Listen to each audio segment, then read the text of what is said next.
All right, here we go. Hello, friends. Welcome. Hello. Welcome to the show.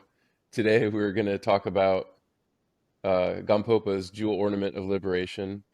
We're going to cover the introduction in chapter one. And I'm Ben, and this is Acharya Trevor Hello, Ben. with Hello, Trevor. So, all right, I'll kick us off and start reading in the introduction. So, in general, all phenomena are included in the two categories of samsara and nirvana. That which is called samsara is empty by nature, a confused projection. Its defining characteristic is that it manifests as suffering. That which is called nirvana is also empty by nature, but all the confused projections are exhausted and dissipated. Its defining characteristic is freedom from all suffering. Who is it that is confused in samsara? All sentient beings of the three realms are confused. On what basis does confusion arise? Confusion arises on the basis of emptiness. What causes confusion to arise? The cause of confusion is great ignorance. How does this confusion operate? It operates through the activities and experiences of the six realms of migrators. What exemplifies this confusion? The confusion is like sleep and dream.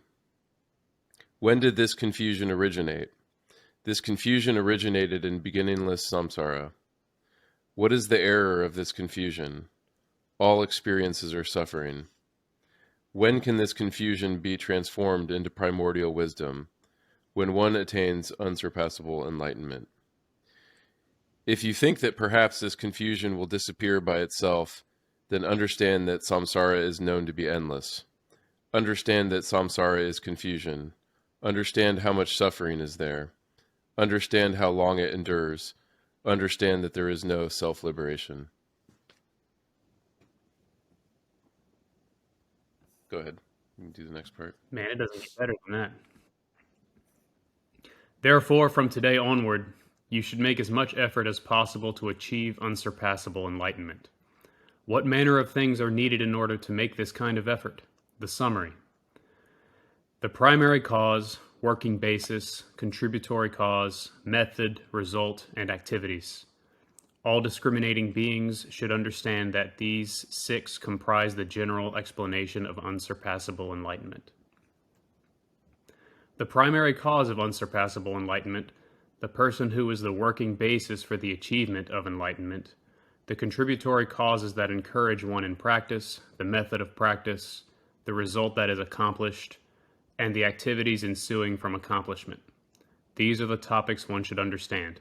To explain them in order, the primary cause is the essence of the well-gone one. As a working basis, the precious human life is excellent. The contributory cause is the spiritual master. The method is the spiritual master's instruction. The result is the body of perfect Buddhahood. The activities are benefiting sentient beings without conceptual thought. These six topics form the body of this text. Now each will be explained in detail. And we will start with the primary cause. Nice. So here we go. Chapter 1. Primary cause, also known as Buddha nature. So, we need to attain unsurpassable enlightenment by freeing ourselves from the confused state of samsara. But is it possible for inferior persons like ourselves to achieve enlightenment even if we make the effort? Why wouldn't we attain enlightenment if we made the effort? All sentient beings, including ourselves, already possess the primary cause for enlightenment, the essence of the well-gone one, which also means the Buddha, the essence of the Buddha. As is stated in the King of Meditative Absorption Sutra, the essence of the well-gone one pervades all migrators. The small Parinirvana Sutra says, all sentient beings have the essence of the Buddha. Also, the Sutra of the Great Parinirvana says, for example, as butter permeates milk, likewise, the essence of the Buddha pervades all sentient beings. And in the Ornament of Mahayana Sutra, even though suchness is not different for any being, One is called Buddha when it is fully purified. Therefore, all beings are of its essence. By what reasoning can it be shown that sentient beings have Buddha nature? Because all sentient beings are pervaded by the emptiness of Dharmakaya, because there are no differentiations in the nature of suchness, and because all beings have a family. For these three reasons, all sentient beings are of the Buddha nature. The unsurpassed Tantra says, because the perfect form of the Buddha pervades, because there are no distinctions within suchness, and because all are in a family, all sentient beings are always of the essence of enlightenment. To explain the first reason, all sentient beings are pervaded by the emptiness of Dharmakaya, means that the ultimate Buddhahood is Dharmakaya. Dharmakaya is all-pervading emptiness, and emptiness pervades all sentient beings. Therefore, all sentient beings are of the Buddha nature. Saying there are no differentiations in the nature of suchness means that the suchness of the Buddha is identical to the suchness of sentient beings. None is better or worse, none is bigger or smaller, none is higher or lower. So because of that, all sentient beings are of the Buddha nature. All beings have a family means that all sentient beings can be categorized into the 5 families of the Buddha. What are they? The disconnected family, the indefinite family, the hearer family, the solitary realizer family, and the Mahayana family. These are the 5 families of the Buddha. And let's go ahead and start with the disconnected family. First, what does disconnected family mean? It refers to those who have 6 traits such as no concern for what others think, no modesty, no compassion, and so forth. The great Acharya Asanga said it this way: even if they see the suffering and faults of the vicious samsara, they are not moved. Even when they hear of all the great qualities of the Buddha, they have no faith. They have no modesty, no thought for what others may think, no compassion at all, and do not experience even a single regret when they repeatedly commit non-virtuous actions. Those who maintain these 6 attributes have no chance to work towards enlightenment. This is also explained in the Ornament of Mahayana Sutra. There are some who only commit non-virtuous actions. There are some who consistently destroy positive qualities. There are some who lack the virtue which leads to liberation. So, those who have no virtue do not possess the cause of enlightenment. Generally, it is said that those who have these attributes constitute the disconnected family. They will wander in samsara for a long time, but this does not mean that they will never achieve enlightenment. If they made the effort, eventually even they would achieve enlightenment.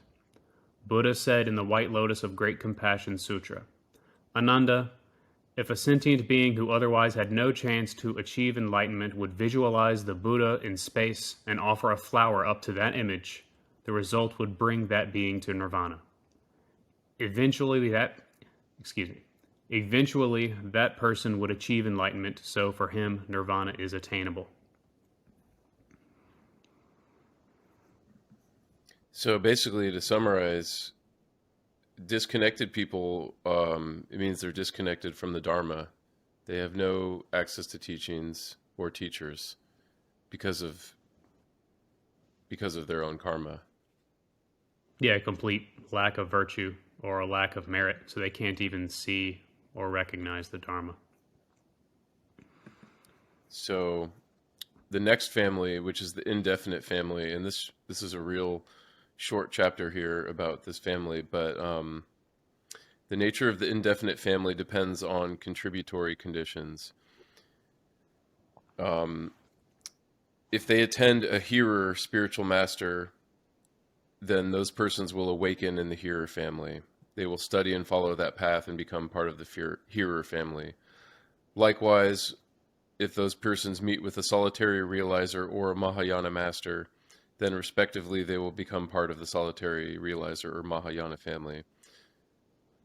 So basically, the indefinite family is just like somebody that has accumulated enough merit and good karma to leave the disconnected family and have access to meeting some kind of teacher, and whichever teacher they meet, depending on what family it is, then they'll become part of that family, I think is what this is saying.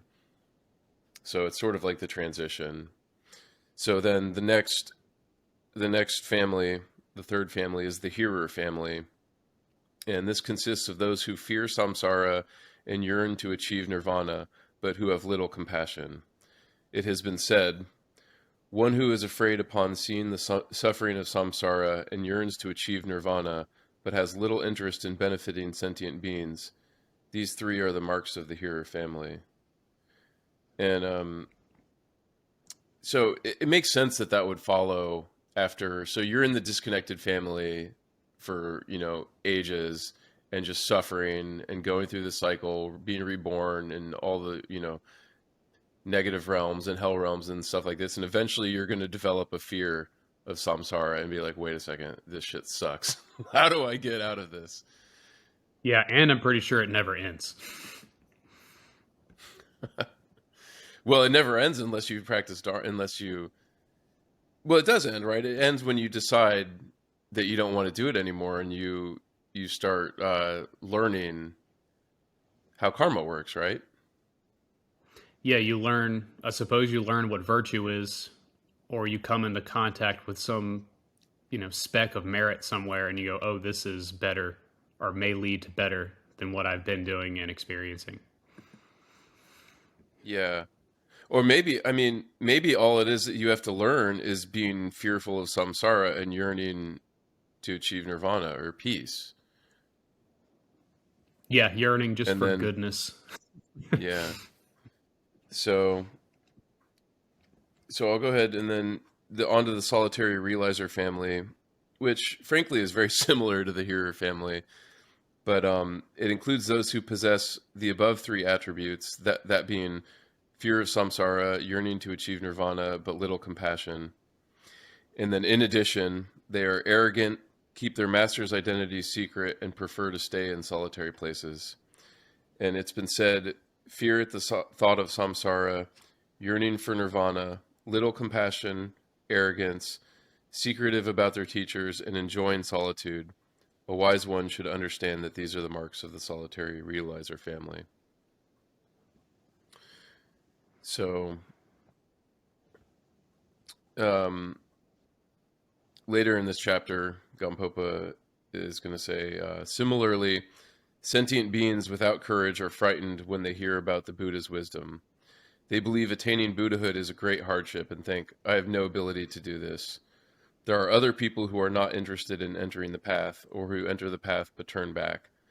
To counter these problems, Buddha presented these two paths and allows them to rest in these states, the two paths being hearer and solitary realizer families.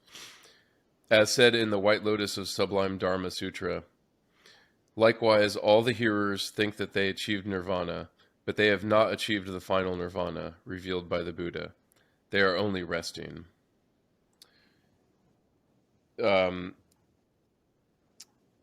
the Buddha appears to these people and he says, O you monks, you have not finished your deeds. You have not finished all that you are supposed to do. Your experience of nirvana is not the final nirvana. Now all you monks have to work toward enlightenment. You should attain the realization of the Buddha. And then again, from the White Lotus of Sublime Dharma Sutra, you monks, today I declare, you have not achieved the final nirvana. In order to achieve the primordial wisdom of the Omniscient One, you must cultivate great perseverance. Through that, you will achieve the wisdom of the Omniscient One. So, being motivated by the Buddha in this way, these hearers and solitary realizers cultivate bodhicitta. They practice the bodhisattva's path for many limitless kalpas and eventually achieve enlightenment. The Ganta Lanka Sutra relates the same thing. Also, the White Lotus of Sublime Dharma Sutra says, these hearers have not achieved nirvana. By thoroughly practicing the bodhisattva's path, they will achieve Buddhahood. What do you think about the hearers and solitary family folks? What do you think they're experiencing that makes them consider that they are in nirvana already? Like, how could they possibly think that whatever's happening is good enough?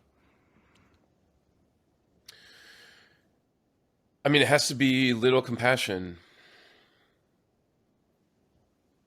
Yeah, just because like that's the content difference. with virtue, little compassion. Well, I mean, from my own experience, um, and we should say, like, Trevor and myself are in the Mahayana family. I mean, we have taken bodhisattva vows and take them every day, and so I mean, the whole idea is that behind that is everything we do is for the sake of all sentient beings. And for me, um, if I wasn't concerned with other beings, I could possibly see myself being more okay and just kind of cruising in life and just focusing on things that I enjoy. But I can't do that because it bothers me that the suffering of other people bothers me, and all the suffering in the world bothers me. So that's what makes it, that's one of the main things that makes it not okay for me to just rest here. So I have to imagine that if you're not concerned with that, if you don't see or concern yourself with the suffering of other beings, that would at least that gives you the opportunity to be okay as long as your own situation is okay. But it's still really Yeah. hard for me to imagine, because even if, I mean, it's not like my life is just like amazing and joyous and peaceful all the time, even if I'm not considering the suffering of other beings. So really it's hard for me to imagine the state of the Yeah, I guess solitary realizer. you have to be satisfied with your condition. Like, there has to be, you're okay enough with the amount of suffering. You're not really concerned with helping others, or even, I guess, if you're a part of the hearer family, you're not even really concerned with improving yourself. You think hearing goodness is the same. Like, that's good enough. So then there's one more And then, key, I think, that the hearers and solitary realizers have access to and consider an appropriate thing to do, which is just to be in samadhis all the time, basically to meditate on blissful states and jhanas, and just chill like that for hours, days, years, lifetimes even. yeah, that's a good point. They have enough merit to meditate and self-satisfy. So And they've received instruction as their hearers or solitary realizers. yeah. So those are, they still get those, the Dharma teachings, that Buddha has taught about meditative concentrations and stuff. And of course it does say that, it's still good to allow beings to rest from samsara. And that's what it does talk about that. Let's see, where does it say that? Um,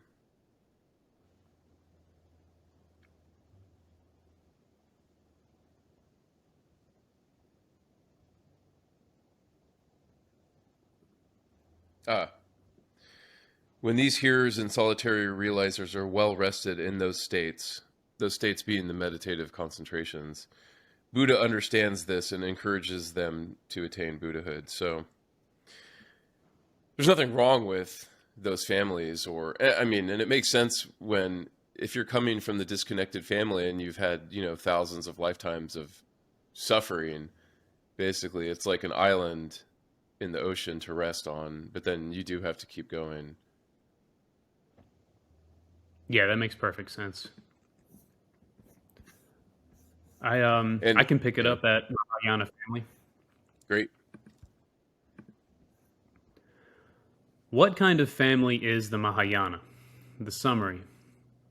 Classification, definition, synonyms, reason it is superior to other families, causal characteristics, and marks. These 6 comprise the Mahayana family. So I'll start with classification. This family has two classifications: the naturally abiding family and the perfectly workable family. The definition of these are as follows. The naturally abiding family has from beginningless time had the potential to develop all the Buddha's qualities through suchness. The perfectly workable family has the potential to achieve all the Buddha's qualities through the power of habituating themselves in root virtue. Thus, both have the chance to achieve enlightenment. The synonyms for this family are potential, seed, sphere element, and natural mode of abiding, which I think the last one's probably the best one, natural mode of abiding. The hearer and solitary realizer families are inferior by virtue of the fact that they fully purify their families by dispelling only the obscuration of afflicting emotions. The Mahayana is superior because it fully purifies its family by dispelling two obscurations, afflicting emotions and the subtle obscurations to enlightenment. Therefore, the Mahayana family is superior and unsurpassed. The causal characteristics of the family are described as awakened and unawakened. The awakened family has achieved the fruit perfectly, and the signs are very obvious. The unawakened family has not achieved the fruit perfectly, and its mark is not obvious. What would cause this family to awaken? This family can awaken through freedom from unfavorable contributory causes and through the support of favorable conditions. If the opposites occur, they cannot awaken. There are 4 unfavorable conditions being born in unfavorable circumstances: having no habitual tendency toward enlightenment, entering into wrong conditions, and being heavily shrouded by the obscurations. There are 2 favorable conditions: the outer condition of a teacher and the inner condition of a mind with a proper desire for the precious Dharma, and so forth. And these are the marks. The marks of this family are the signs which indicate the Bodhisattva family. The 10 Noble Bhumi Sutra says, "The family of wise bodhisattvas can be recognized by its signs, just as fire is known by its smoke, and water is known by water birds." In that case, what kinds of marks are there? Their bodies and speech are naturally gentle without dependence on a remedy. Their minds are less deceitful and have loving kindness and clarity towards sentient beings. Thus, the 10 Noble Bhumi Sutra says, "No harshness or arrogance, avoiding all deceit and cunning, having a clear, loving attitude toward all sentient beings. This is a bodhisattva."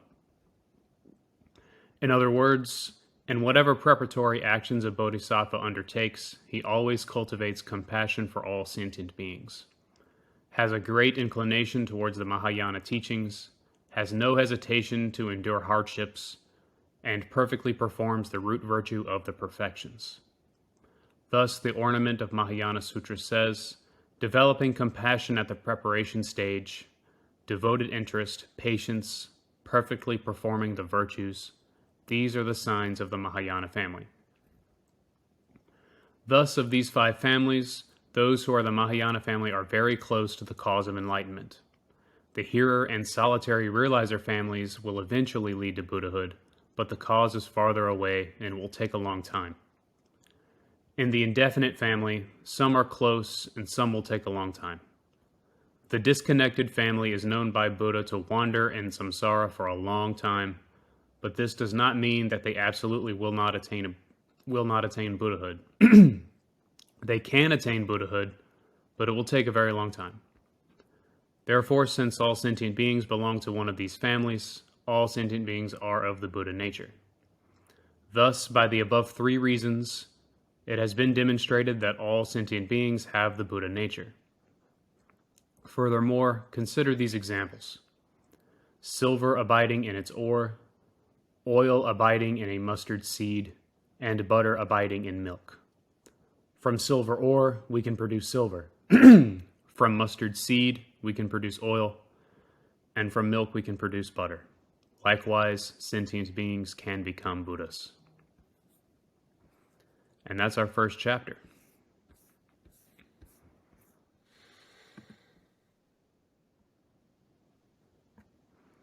It's a pretty well established foundation, I think. Yep. One thing I noticed just this last discussing it right now is there's no family after the Mahayana family for Buddhas, right? Like the Buddha only family. So basically what that means is Buddhas are also in the Mahayana family. You don't graduate from the compassion vehicle. Yeah, that's true. So I think that's pretty cool. One thing I like about this chapter is that it does have the breakdown of these families and does mention, superiority, inferiority of families versus another. But I mean, he also suggests that this is just naturally where some people are. Like, this is how we're divided in terms of completely samsaric to on the way to enlightenment. Like, it's just a scale of measurement or a way to categorize people with respect to Dharma. Not Right. that anybody's like inherently inferior or whatever. Yeah. Well, let me just read this little paragraph again towards the beginning. That's really good, and I don't know. It's worth remembering, I think, especially if you're ever thinking of being hard on yourself or thinking that you can't do this, like Dharma's not for you. But so Gampopa says, saying there are no differentiations in the nature of suchness means that the suchness of the Buddha is identical to the suchness of sentient beings. None is better or worse. None is bigger or smaller. None is higher or lower. So because of that, all sentient beings are of the Buddha nature. And then kind of following from that, the other thing that I think that is, besides that, as far as like the most hopeful part of, well, I think the whole thing is hopeful because it's all saying you can do this. It's not impossible. Here's how it works. You go from one family to the next. There's only 5 of them. But in the indefinite family, so like basically once you're ready to accept a teacher and have access to a teacher and ready to learn Dharma, it says basically whoever you hear teachings from, you are reborn in that family. So if you attend a hearer spiritual master, you're reborn in that family or awaken in that family. Likewise solitary realizer, and likewise Mahayana. So I mean, if you're in the disconnected family, well, you're not going to be watching this video. Yeah. But if you are watching in this video, I guess that means that you have sort of, in a sense, you have the option of what kind of Dharma you want to follow. And if you hear this and you can choose, like I mentioned, we're Mahayana, and you can make that choice. You can follow Mahayana teachings. It's available to you. Gampopa doesn't say you have to go through the steps and you have to be a hearer for X amount of time, and then you have to be a solitary realizer and spend 1,000 years in meditative concentrations. He doesn't say you have to do that. So Yeah, it really just depends if on. you are hearing that, you're in the hearer family. Like, that's proof that you're a hearer family. It may have taken a little while, Yeah, but you're at least that, and you could easily be more. yeah, and it really just has to do with your desire, and which is, to me, is the same thing as your readiness. Like your readiness to hear the teachings, to practice the teachings, which is corresponds to your desire to be done with suffering and be done with samsara. And the good thing about the way it all works is that the more time you spend in samsara, the more fed up with it you get. So the system works naturally. You're eventually, if you're not fed up with it now, have heart. You'll be fed up with it eventually. And the moment you're fed up with it, you can always remember that you have the primary cause. Like everyone has Buddha nature, or the essence of the well gone one, or thus gone one. Actually, I like that phrase a lot. Yeah. And yeah, that's a good. I like that too because um, it sort of reminds you that really the difference between Buddhas and sentient beings isn't in their nature, but in kind of in time. Like if you think of people walking down a path, the Buddha is just ahead of you on the path. They've already walked down the path, but you just follow in their footsteps. And but you're the same as them, really. You just haven't done what they've done yet. And that's why, like, thus gone Yeah, one, like they've already gone. they've already been working or resting in their suchness, as it puts in this chapter. Suchness is Whereas kind if of you can't growing do on that, me. yeah, I'm the same way. It was kind of like dumb at first when I sort of heard it. I'm like, oh, this is just some way I'm supposed to grasp after, but it's not. Yeah, when we were reading this, it occurred to me that suchness is sort of, uh, it's kind of the same as like beingness, but saying beingness is you can't. It's too hard to say. So suchness is a better word. It has a nice Hindu flavor to me. Mm. Like it's not really. It doesn't feel like a Buddhist thing to say. Suchness, but it could be just we're used to our Tibetan Buddhist flavor, so we don't hear it a lot. Yeah, no, we don't use that word in our sangha personally, but yeah, I mean this is kind of like the easiest chapter in a way, right? It's just like everybody has it. There's nothing you can. There's no clause or section in this chapter that says like, here's how you can lose your Buddha nature. There's no such thing. You can't do anything about it. You can't increase it. You can't decrease it. And it's the primary Yeah, cause of enlightenment. even if you spend kalpas in the hell realms, you still have that nature. Like eventually, you will float back up to the top, or at least will float back into a human life. Yeah, another thing that I think is just so cool about this, and I guess this kind of applies to all of Dharma and has a lot to do with the way Gampopa writes, I think, and explains it, but he doesn't like to add a lot of fluff. He just is just straight to the point, everything you need to know, and not really a lot of extra. And then, of course, the quotes are great.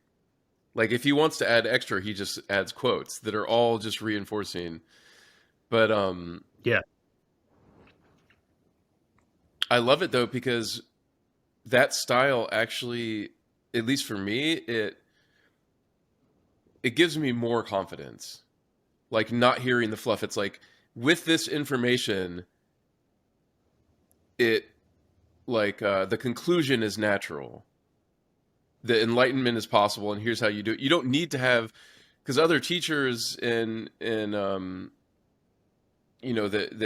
you could that add more fluff or more explanations. It's like all those explanations and stuff follow from the basics, the facts, and you can actually yeah, figure that out yourself. And it's almost like there's a benefit in being presented with the facts and then being allowed to like realize those conclusions for yourself and like, oh shit, if that's the case, that's great news. yeah. He really does lay it out like he's walking you through an argument. Like he's just putting it there, and there isn't any extra that he needs to do to convince you of anything, or like he doesn't need to attract you with certain things. In fact, as we know, as this book goes on, it gets scarier.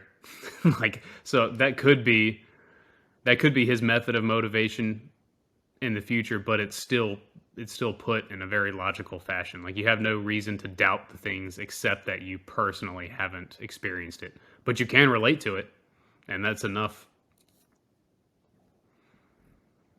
Yeah. Yeah, and yeah, it does get scarier, but it has that same quality of like you can't wiggle out of it, because there's no fluff in there to focus on. And oh, well, he said, this or that, so it seems like it's going to be okay. Like, he just says it like it is, and it makes your mind like has to grapple with it, and kind of like extra stuff just falls away. And when you Yeah. have to grapple that, like talking about karma and the hell realms, it's like, what are you going to do about it? You kind of go through these cycles in your mind of like being afraid of it, and then like looking, like you kind of look for hope, like, well, where's the silver lining? But he just keeps telling you, here are the facts, and it all just sort of sorts itself out. Yeah. Or even the negative aspects, you're like, does this really apply to me? Does it really apply to like our current time or whatever? And it totally does. Yeah. If you can see the wisdom, like the timeless aspect of it, instead of like time specific explanations or analogies, it totally does relate to us, because it's about our timeless aspects. Like, it's about the mind. Yeah. And that stuff doesn't really change. All the details change, but what Right. we're up to doesn't change.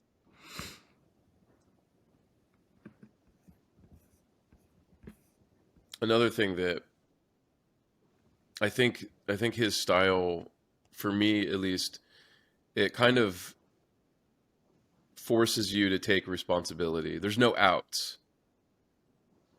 He doesn't give you any outs, because there aren't any outs. And he doesn't try to pretend like there is one. So you have to take responsibility for your own path. Yeah, you And really don't wait for a savior or anything. yep. Like, it basically, he sets up the causes and contributing factors, as we go on in the book, and then it's like, you better seize your opportunity if you have it, and I'm telling you, you have it.